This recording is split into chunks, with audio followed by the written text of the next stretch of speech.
Solomon Northup is my name. This film is based on a true story. In the first shots we see men and women engaged in harvesting cane on the plantation. They go to sleep on the floor at night and eat breakfast in the morning. Among them is Solomon Northup. He had made a quill and ink out of what was available, and at night he wanted to write a letter, but the ink was too liquid. As everyone fell asleep, he began to remember his wife. Further events take us back in time.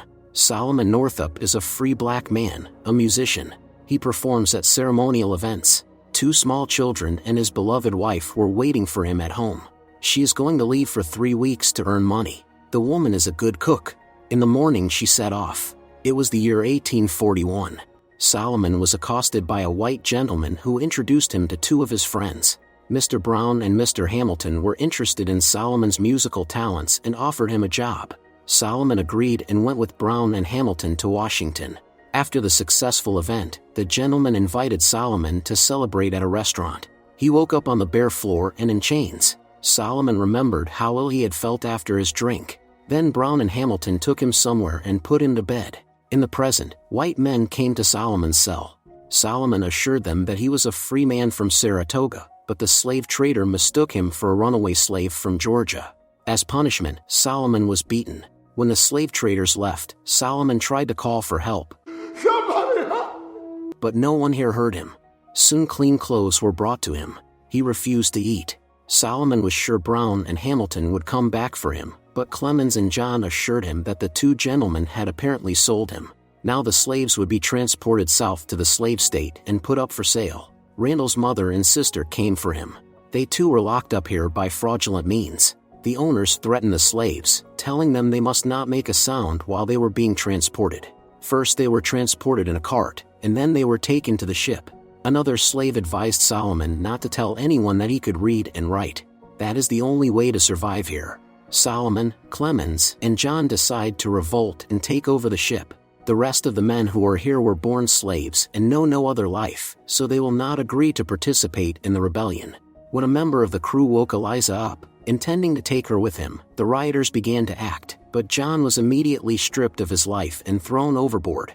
Solomon realized he could not get out. At the port, Clemens was picked up by his former owner. Clemens was so happy that he threw himself into his arms. Solomon and the other slaves were put up for sale. There was also a slave named Jasper. Solomon remembers going into the store with his wife. Jasper also went in and was almost immediately taken away by his owner. In the present the slaves were counted. Solomon was now called Platt. Your name is Platt.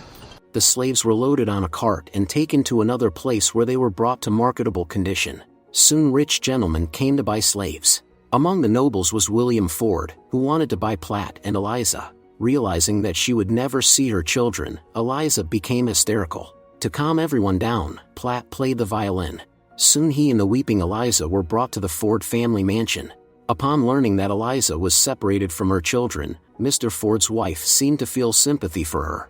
The Lord told the overseer Mr. Chapin to take care of the man and woman and to take them to the plantation tomorrow. John Tibiats, William Ford's chief carpenter, ordered them to call him Lord and clap their hands. During the day the slaves did hard labor, and during breaks William Ford read a prayer in front of them. When work resumed, Platt advised Mr. Ford of a way to reduce consumption of transportation on the river. John ridiculed him, for he thought slaves were incapable of intellectual activity, but Mr. Ford disagreed. He told Platt to assemble a brigade and carry it out. Mr. Ford was impressed and even shook the slave's hand. Later, as a token of his gratitude, he gave him a violin. Meanwhile, Eliza had not stopped crying, missing her children. Platt advised her not to grieve their master, for Mr. Ford is a good man. It just so happens that he was born a slave owner. If they fell into despair, they surely would not survive. Nevertheless, this did not make Eliza stop crying. Soon Mrs. Ford was tired of listening to these sobs. John found fault with Platt for any reason.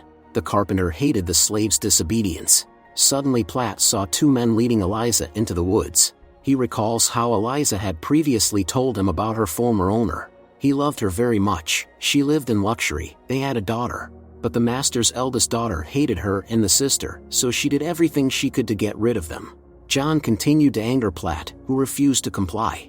Unable to stand it, Platt attacked John and beat him. Chapin intervened and told Platt not to leave the plantation. Otherwise, he will not be able to protect him. John hurried to punish the slave, but again Chapin intervened, making it clear that Platt was not to be touched. To be more convincing, he drew a gun. While Chapin waited for Mr. Ford, Platt remained in a helpless state, none of the other slaves wanting to help him except the young girl who brought him water. Mr. Ford did not arrive until evening. He freed Platt and carried him to his house. Mr. Ford reported that Tibiats is hiding somewhere nearby and wants revenge. It is not safe for Platt to be here, which is why Mr. Ford intends to turn the slave over to his friend Edwin Epps. Platt tries to explain that he is not a slave, but a free man, but Ford cannot help him. According to him, Epps is a cruel man, but he is the only one who agreed to take an unruly slave. Edwin Epps is a very religious man who believes sacredly that slavery is approved by the Bible. He constantly repeats to his slaves that he does not tolerate insubordination. Platt and the other slaves picked cotton on the plantation, the overseers constantly supervising them. The young girl Patsy picked far more cotton than any of the men. The master was very pleased with her and called her the Queen of Fields. In her spare time, Patsy would weave dolls out of stems. Mary, Epps' wife, was watching. At night, Mr. Epps woke the slaves. He told Platt to play the violin and the others to dance. Suddenly the mistress threw a bottle at Patsy. She told her husband to sell her, but he was not going to indulge his wife and said he would rather get rid of her than Patsy. After her hard work on the plantation, Mary ordered Platt to go to the market and buy everything on the list. She noticed that Platt is smarter than the others and can read, and she didn't like that.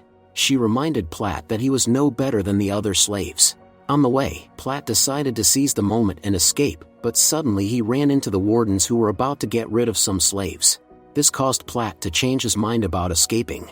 He bought everything the mistress demanded.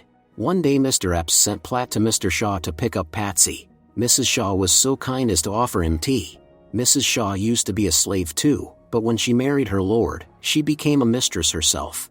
Now she has to indulge her husband in everything. Patsy too has a special position with her master, and she should take advantage of it. Mr. Epps didn't like Platt talking to Patsy. He wanted to attack the slave and chased after him, but Platt runs much faster than he does. Epps fell in the dirt and quickly exhausted himself. The master asked Platt to help him up and attacked him again. Mary intervened. Upon learning from Platt that Patsy is the cause of the conflict, the jealous wife became enraged. At night Epps came for Patsy, doing to her what he should only do to his wife. The next day Platt went shopping again. On the way back, he decided to steal a piece of paper from the mistress so he could write a letter later. In the evening, Mary treated all the slaves to cookies. All except Patsy. Mary again began to convince her husband that this slave had no place in their home. In the wife's opinion, Epps had become weak because he stood up for his own slave. At night the girl woke Platt up and asked him for a favor. Patsy wants him to take her life because she can't stand all this anymore. Platt refused to do it because he did not want to take such a sin upon himself. Epps' plantation was ruined by the parasite cotton bollworm. Epps thinks it's God's punishment. It's the pagan slaves who are to blame. The master punishes them for it. Epps decided to give his slaves for the use of Judge Turner for a while in order to get money. It was here that Platt decided to try to make ink from berries. Judge Turner was very pleased with Platt's work. He invited him to play a violin at William Yarner's anniversary party in 3 weeks. Platt will be able to keep all the money he earned for personal use. At night Platt scratched out the names of his wife and children on the violin. At the Jubilee Masquerade party, the guests were having fun and Platt played the violin. Soon it was time to return to the former owner. Beside Epps stood a little dark-skinned girl. Patsy was even more traumatized. The slaves set to work on the plantation. Patsy still worked the hardest. Armsby, a white man, grieved his lord by picking too little cotton.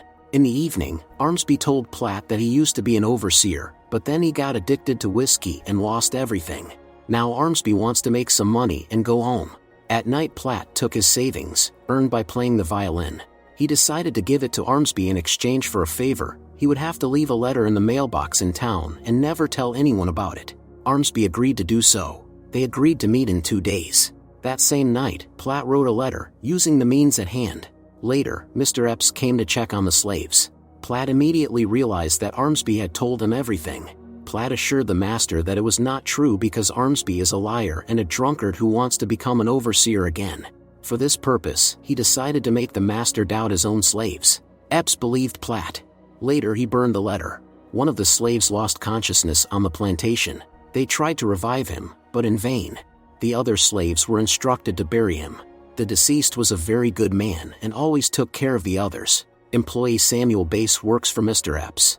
An argument ensues between employer and employee. According to Samuel, slavery is not a virtue, but the supreme evil. All men are equal before God, and someday men like Epps will pay for all their deeds. Of course, Epps disagreed with this opinion, for the slaves were his property. During the day Epps could not find Patsy anywhere and questioned the other slave, but no one saw her. Epps thought Patsy had run away, but then he saw the girl walking from Mr. Shaw's plantation. This infuriated Epps. Platt tried to stand up for Patsy, but got hit for it. Patsy confesses that she went to Mrs. Shaw to ask her for soap, because Mary doesn't give her any. Patsy works harder than anyone else and all she wants to do is be clean. Epps decided to punish the girl for her willfulness. Mrs. Shaw came to take care of wounded Patsy. Looking at this, Platt could not hold back tears. He broke his fiddle. During the day, the slaves continued to work. Platt asked Samuel where he came from. He replied that he was from Canada. At one point Platt confessed that he is not a slave. After hearing his story, Samuel was astonished. Despite his previous unfortunate experience, Platt turned to Samuel for help, asking him to write a letter. If Platt's family would send his documents, everyone would realize he was a free man. Samuel promised that he would do so. One day an officer of the law came to Mr. Epps' house and asked Platt what his real name is. Realizing he was a free man, the sheriff announced that Solomon was free. Epps tried to challenge this decision, but it was not in his power. Before leaving this place forever, Solomon hugged Patsy. He couldn't believe that 12 years of nightmare were behind him. Solomon was very nervous before meeting his family. Next to him was his faithful friend Mr. Parker. When Solomon entered the house, he saw his wife and his grown-up son and daughter. I apologize. Solomon could not hold back his tears. The daughter hugged her father. She had already married and given birth to a boy named Solomon. Now the family was reunited. Next, the voiceover tells us about the real Solomon Northup. He is one of the few people who has been able to find freedom from slavery. He took the people responsible for his kidnapping to court and also wrote the book 12 Years a Slave. Solomon devoted his entire life to helping people who were enslaved.